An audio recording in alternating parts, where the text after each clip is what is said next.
喺希伯來書第4章開始提到一個好重要嘅題目，就叫做安息啦。我唔知你最近覺得你係咪忙得好緊要？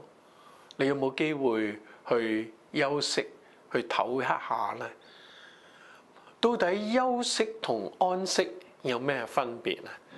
我諗夜晚黑你要瞓覺嘅時候，你就可能同屋企人講：唉，我休息啦，我返房瞓覺啦，早唞咁啊！我諗你唔會話我而家安息啦咁。哇！真係大吉利是嚇，我點會安息呢？因為安息就好似死亡呢一個嘅意思一樣。因為我哋太多參加過安息禮拜，所以安息就好似俾我哋同死亡連繫一齊。但係聖經裏邊安息係指我哋內心嘅裏邊，我哋有一個好放鬆、好舒服、一個好寧靜咁樣嘅境界。所以安息係我哋好應該去渴求嘅。咁到底聖經裏邊所講嘅安息係乜嘢咧？原來安息係神俾我哋一個應許嚟嘅，係你同埋我要進入安息嘅裏邊。英文聖經話 entering into his rest， 我哋要進入神嘅嗰個好平靜、好安寧嗰種嘅狀態裏邊。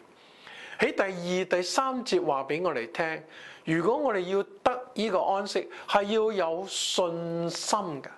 我哋必須要有信，先可以得安息。今日你信唔信？你同埋我能夠有一個安息嘅境界呢？係可以同神好親近，係裏頭好舒服、好平安嗰種嘅感覺。仲有喺第7節嗰度話俾我哋聽，安息呢係我哋要有行動，要去竭力得着嘅。不如我哋一齊睇一睇第7節啊！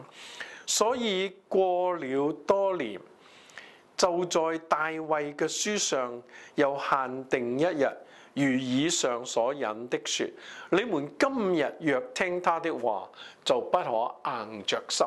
係今日就可以得着，係我哋而家就可以得着嘅。而且第11節嗰度就係咁講，所以我哋務必竭力進入那安息。乜嘢係竭力啊？就用盡你嘅力量啦，揾方法啦，俾心機啦，係都要得到呢一個嘅安息。所以原來我哋需要進入嘅，我哋需要有信心嘅，我哋更加需要有行動。原來今日，原來而家，你同埋我都可以得着安息。